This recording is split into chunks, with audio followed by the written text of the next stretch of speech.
ও বেটা বেটা ও বাবা ও রে ও বেটা দাও রে ও বাবা। 1 মাস অতিবাহিত হয়ে গেলেও শেষবারের মতো নিজের সন্তানকে দেখার সুযোগ হচ্ছে না। আদৌ প্রিয় সন্তানটির সাথে শেষ দেখা হবে কিনা তা নিয়েও অনিশ্চিত পরিবার।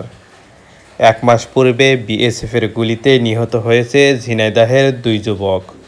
পরিবার বারবার বিজিবির কাছে ধর্ণা দিয়েও মিলছে না কোনো সমাধান। ভারতের অভ্যন্তরে নিহত হওয়া মরদেহ ফেরত পেতে হাইকমিশনে যোগাযোগের পরামর্শ দিয়েছে বিজিবি। বিস্তারিত প্রতিবেদনে। সকালবেলা খোঁজ পাচ্ছে জবাইদুলের গুলি লেগেছে, তা কি করতে গিয়েছে ও আছে গিয়ে অবৈধ কাজে গিয়েছে, সে না হলে আর গুলি করবে কেন। এবার বিদ্যাদের ক্যাম্পে গিয়েছে আমরা, যে বলেছে আমাদের লাশটা যেভাবে কেটে আনাই দাও, ওরা ফ্ল্যাগ মেনটেন করেছে, বলছে যে হচ্ছে না, আবার থানায় জিডি করতে পারে, জিডি করলাম, এই হচ্ছে কথা। তারপর সবসময় বলছে যে আমাদের লাশটা এটা এনে দাও। ছেলে অপরাধ করেছে, অপরাধের বিচার হয়েছে, আমরা তার কাউকে জড়াইনি। আমার ছেলে শনিবারের রাত্রি আমার ছেলে ধান ঝাড়ছিল, ধান ঝাড়তে ঝাড়তে বাইরে বলছে ওমা আমি আসছি। তাকে আমি বলছি যে তুই কনে যাচ্ছিস, তা বলছে মা আমি দোকানে যাচ্ছি।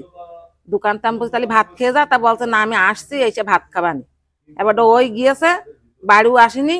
আমার ছেলে তার কাটার গুড়াই বিএসএফরা মেরে ফেলে থিয়েছে, হাত মাত কেটে কুটে দিয়েছে, পা কেটে দিয়েছে, পা শির কেটে দিয়েছে, দিয়ে আহত করে ফেলে থিয়েছে। দিয়ে সকালবেলা ওরা সেই লাশ নিয়ে গিয়েছে মধুপুর, ওদের জনগণের বলেছে এই লাশ কি চেনো, তা বলেছে হ্যাঁ এ বাংলাদেশের ছেলে, এ চিনি, এ হচ্ছে হানিফের ছেলে, নাসিমার ছেলে, এ হচ্ছে বাংলাদেশের ছেলে। আমার ছেলে যদি অন্যায় করে থাকে তা আপনাদের কাছে ক্ষমা চাচ্ছি, মাপ চাচ্ছি, পায়ে দোকান ধরছি, আমার ছেলের একটু ফিরিয়ে দেন। আমি কবরস্থানে আমি কবর করবো, ফিরে একটু মাটি দেবো, আমার বিটার বউ যাতে দেখতে পারে, মাসুম বাচ্চা যাতে দেখতে পারে। তারা তো এতিম হয়েই গেল, দুনিয়াতে তো আমার ছেলে সরিয়ে গিয়েছে, সরিয়ে দিয়েছে। তা আপনাদের কাছে ক্ষমা চাচ্ছে, আমার একটু এনে দেন লাশটা। রাত্রি ধান ঝাড়ছিল, ধান ঝাড়তে ঝাড়তে গেছে, সকালবেলা শুনি তার লাশ পড়ে আছে। তো সে লাশটা আমরা এত আবেদন করলাম, আমাদের দিল না, শুধু লাশটা দিলে আমাদের আর কিছু দাবি দাবা নেই সরকারের কাছে। আমরা এই পর্যন্ত বহুত অভিযোগ করলাম, লাশটা খুঁজে পেলাম না। এই যে অভিভাবক যারা, এরা কান্না কাটা করে বাড়ির অকুল হয়ে আসছে, কিন্তু লাশটা আমাদের ফেরত পেলাম না। আখির আবেদন যে আমরা লাশটা যেন ফেরত পাই, আমার আল্লাহ কাছে দোয়া করবো, তারা দাফন কর্ম করবো, তো আমরা হাতে মাটি দেবো, সেই তো অনলাইন করে তার সে পেয়েই গিয়েছে। আমার ছেলেটা ইন্ডিয়ায় গিয়েছিল, ইন্ডিয়া যাওয়ার পর মারা গিয়েছে, বিএসএফে ঠেঙে মারুক আর গুলি করে মারুক, এতে মেরেছে। আমরা বিজেপির কাছে হাঁটাপড়া করলাম যে স্যার দেখেন আমার ছেলে তো অন্যায় করেছে, মারার পড়া তার কিছু থাকে না, দেশের মধ্যে যদি আমরা মাঠুটা দিতে পারি, তারা কোনো রকম কান বান্ধব ডিডি করে, এ করে, সে করে, সেই জন্য আমরা আর ইয়ে করি। তাদের সাথে তার কি বলার আছে আমাদের, মরণের উপর তারা কিছু থাকে না। তাইখানে বিজিবিদের বললাম যে আমার ছেলের লাশটা নিয়ে দেওয়ার কথা, তারা বলছে থানায় কেস করো, করে পাসপোর্ট কেটে তোমরা ইন্ডিয়ায় যাও, গিয়ে লাশ নিয়ে এসো। আমার যার মতন মানুষ নেই, কেটে যাবে আমার সে লাশটা আনতে। বিএসএফ যদি বিডিআর এর কাছে যদি আমার ছেলেটা ফিরে দেয়, লাশটা আমি মাটি দিলু দেখতে পাতাম এই জায়গাটায় আমার ছেলেটা আছে, সেটাও আমার দিলে না, ঘুরে এরা গুরুত্বই দিলে না যে আমার ছেলেটা দেওয়ার জন্য।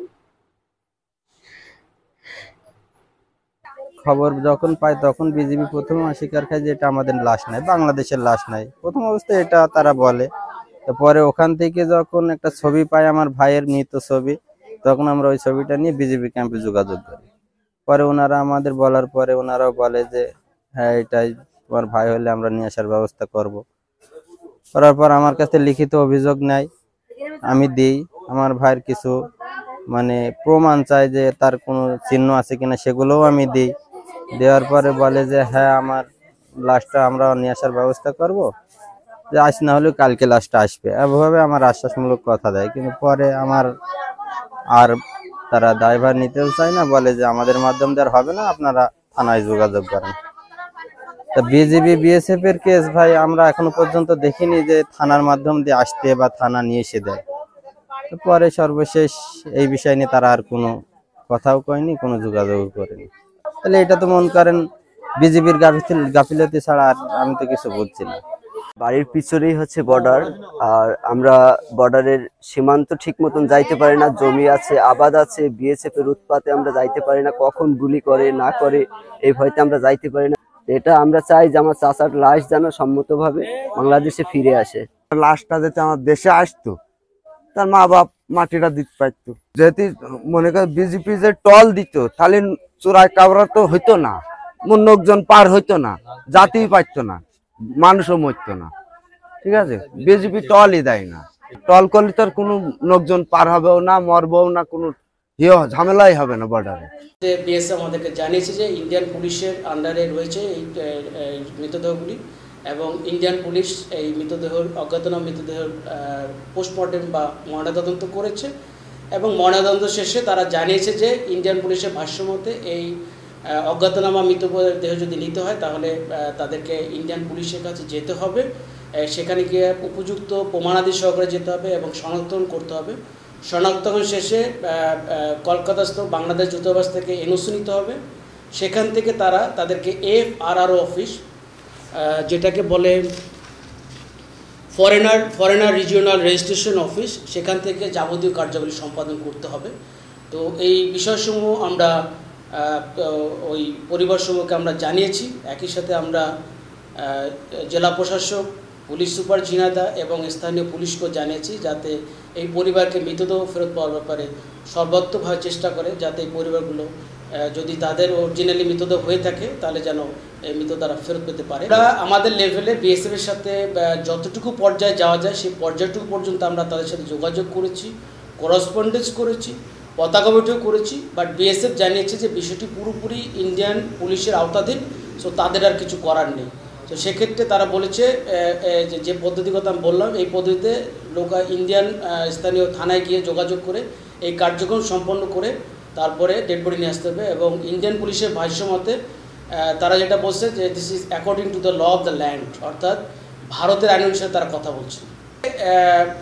লোকাল প্রশাসনের মাধ্যমে এবং যে পদ্ধতি রয়েছে সঠিক পদ্ধতিতে পাসপোর্ট ভিসার মাধ্যমে সে পদ্ধতি গিয়ে কাজটি করতে হবে, এবং সেজন্য আমরা লোকাল প্রশাসন কিন্তু আমরা জানিয়ে রেখেছি এবং তাদেরকে বলেছি পরিবার দ্বারা যদি করে মানে এই ধরনের সহযোগিতা তাদের যেন সর্বাত্মক সহযোগিতা করা হয়।